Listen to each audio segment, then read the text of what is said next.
제2절 예수님은 어떻게 재림하실 것인가? 1. 성서에 대한 관점. 천륜의 중요한 문제들. 하나님은 때 아닌 때에 때의 것을 암시하여 어느 시대 어느 환경의 사람이든지 자유롭게 그 지능과 심령의 정도에 따라서 하나님의 섭리에 대한 시대적인 요구를 깨닫게 하셨습니다. 그것을 위하여 모든 천륜의 중요한 문제들을 상징과 비유로서 교시해 나오셨습니다.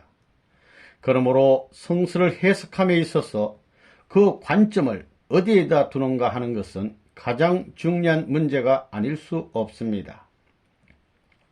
성서. 오늘에 이르기까지의 성서의 문자에만 붙들려서 예수님이 구름을 타고 오신다고 단정하는 입장에서 성서를 보아왔습니다. 그러나 이것은 현대인의 지성으로서는 도저히 이해할 수 없는 사실입니다.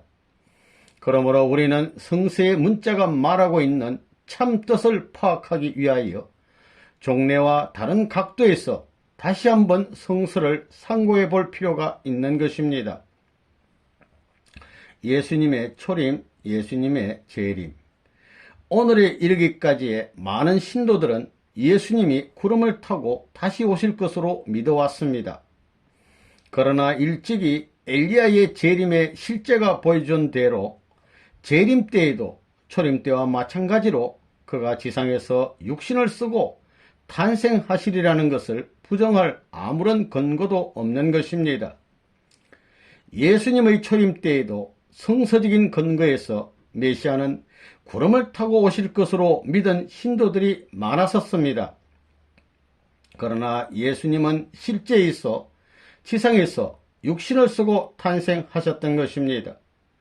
그러므로 재림하실 때에도 그와 같은 입장에서 성서를 다시 한번 상고해 보아야 합니다. 2. 예수님의 재림은 지상 탄생으로 이루어진다. 1. 누가복음 17장 24절 내지 25절.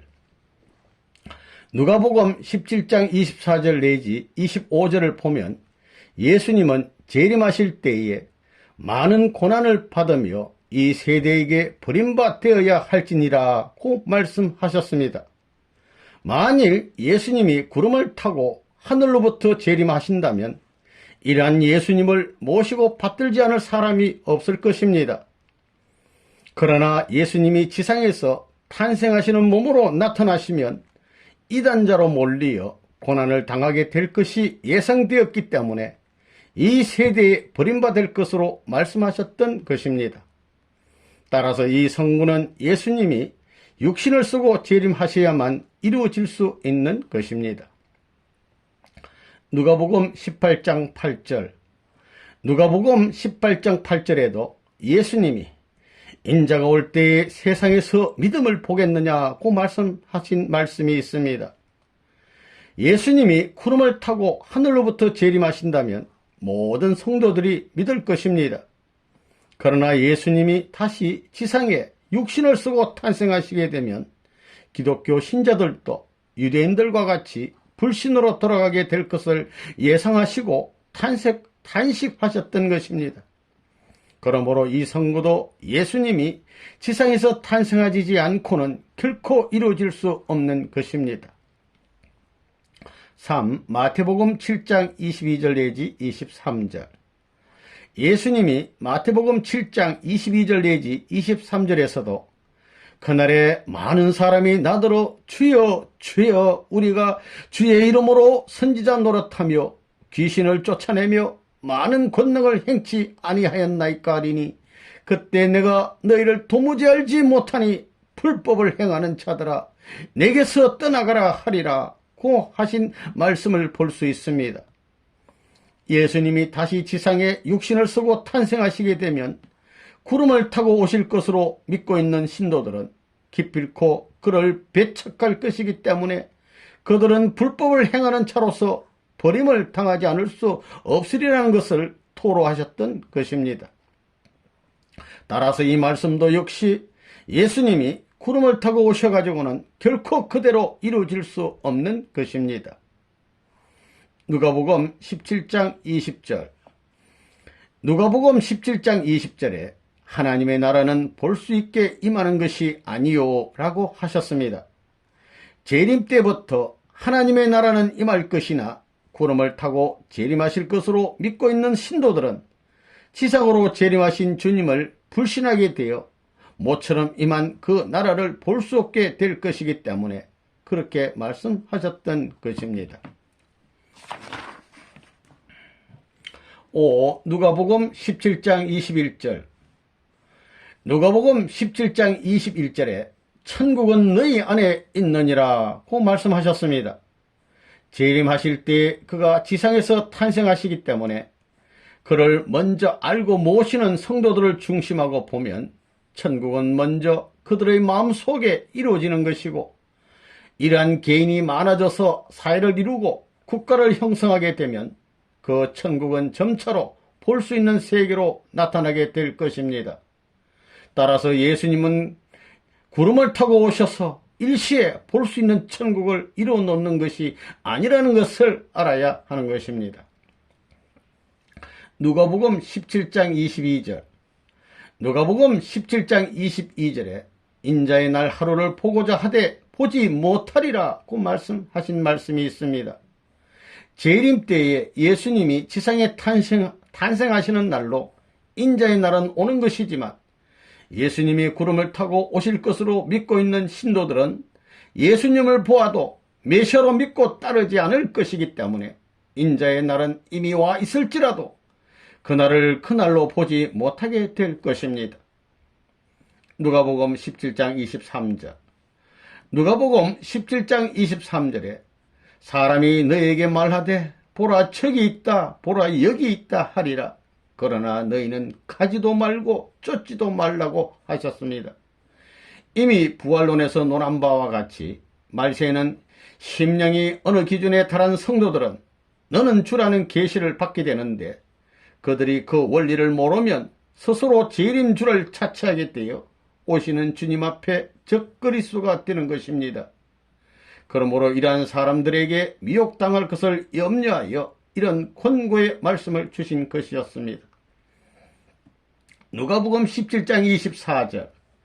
누가복음 17장 24절에 번개가 하늘 아래 이편에서 번뜩하여 하늘 아래 저편까지 비침같이 인자도 자기 날에 그러하리라 고 말씀하셨습니다. 재림 때에 있어서는 교통과 통신기관이 극도로 발달되어 있기 때문에 재림에 관한 소식은 마치 번개불과 같이 빠르게 동서간에 왕래하게 될 것입니다. 누가복음 17장 26절. 누가복음 17장 26절에 노아 때에 된 것 같이 인자의 때도 그래하리라고 하셨습니다. 예수님도 지상으로 재림하셔서 진리의 방주 안으로 들어오라고 외치실 것입니다. 그러나 주님이 구름을 타고 재림하시리라고 하늘만을 바라보고 있는 성도들은 땅에서 들려오는 말씀에는 귀도 기울이지 않고 그를 이단자로 배척하다가 모두들 승리의 뜻을 받들지 못하는 입장에 떨어지게 될 것입니다. 누가복음 17장 33절. 누가복음 17장 33절에 무릇 자기 목숨을 보존하고자 하는 자는 잃을 것이요 잃는 자는 살리리라 고 하신 말씀이 있습니다. 예수님이 지상 탄생으로 재림하시기 때문에 구름을 타고 재림하시리라고 믿고 있는 성도들에게는 그가 이단으로 보여줄 수밖에 없을 것이니 그를 믿고 따르려면 죽을 각오를 하지 않으면 안 됩니다. 그러나 그 결과는 오히려 살게 될 것입니다. 이와 반대로 현실적인 환경에 영합하여 그를 배척하고 살겠다고 뒷걸음을 치다 보면 오히려 사망에 이르게 될 것입니다. 누가복음 17장 37절. 누가복음 17장 37절에 죽음 있는 곳에는 독수리가 모이느니라고 하셨습니다. 이 말씀은 주님은 독실한 성도들 가운데 나타나실 것을 뜻하는 것입니다. 예수님의 재림기에는 많은 영인들의 협조에 의하여 독실한 성도들이 한 곳으로 모이게 되는데 이곳이 바로 생명 있는 곳으로서 주님이 현현하실 곳이 되는 것입니다. 무형, 유형 두 세계 주관, 예수님은 영육으로 재림. 창조 원리에 의하면 하나님은 무형, 유형 두 세계를 주관케 하시기 위하여 인간을 영인체와 육신으로 창조하셨습니다. 따라서 다시 오시는 예수님은 영육 아울러 완성한 존재로 오셔서 온 인류를 그에게 접붙여 영육 아울러 완성케 하여 무형, 유형 두 세계를 주관하도록 하셔야 하는 것입니다. 지상천국 복귀하여 참부모 왕 되셔야. 예수님은 지상천국을 복귀하시어 복귀된 전 인류의 참부모가 되시고 그 나라의 왕이 되셔야 할 것이었습니다.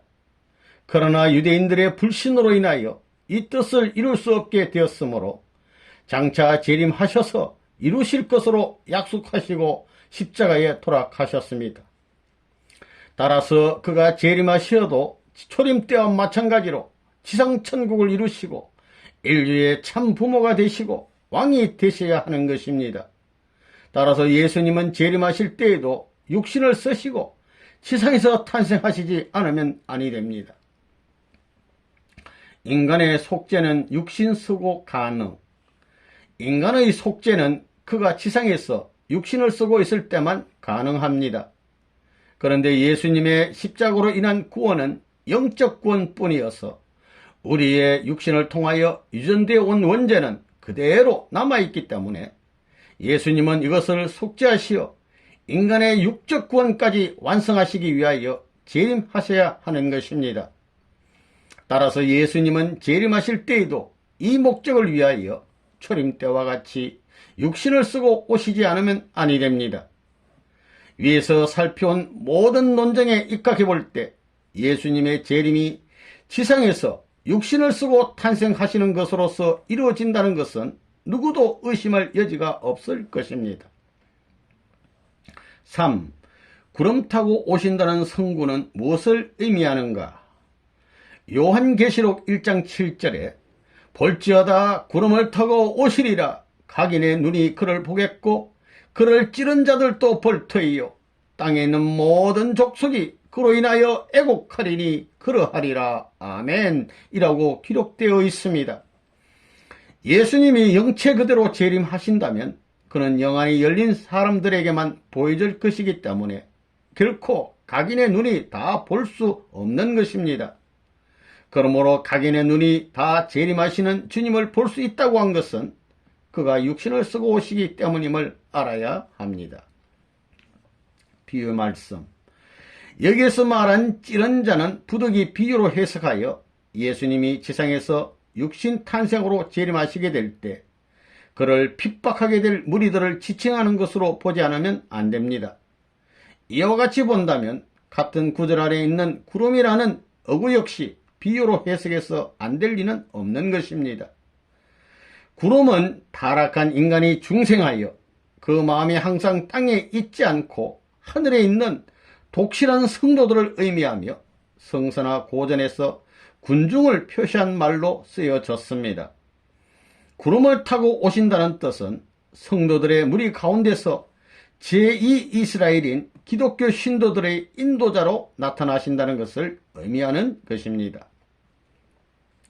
4. 예수님은 왜 구름 타고 재림하실 것으로 말씀하셨는가? 여기에는 두 가지 이유가 있습니다. 첫째는 적 그리스도의 미혹을 막기 위함이었습니다. 둘째로는 어려운 신앙 노정을 겪고 있는 성도들을 격려하시기 위함이었습니다. 그 신뢰를 보면 요한복음 21장 18절 내지 22절에 마태복음 16장 28절에 보면 제자들이 살아있는 동안에 재림하실 것으로 말씀하셨기 때문에 제자들은 자기들이 살아있는 동안에 재림하시는 예수님을 만날 수 있을 것으로 생각하였습니다. 때문에 제자들은 예수님의 재림을 열망하는 일념에서 로마 제국의 압정과 유대교의 핍박 가운데서도 오히려 성신의 은혜를 받아서 초대교회를 창건하였던 것입니다.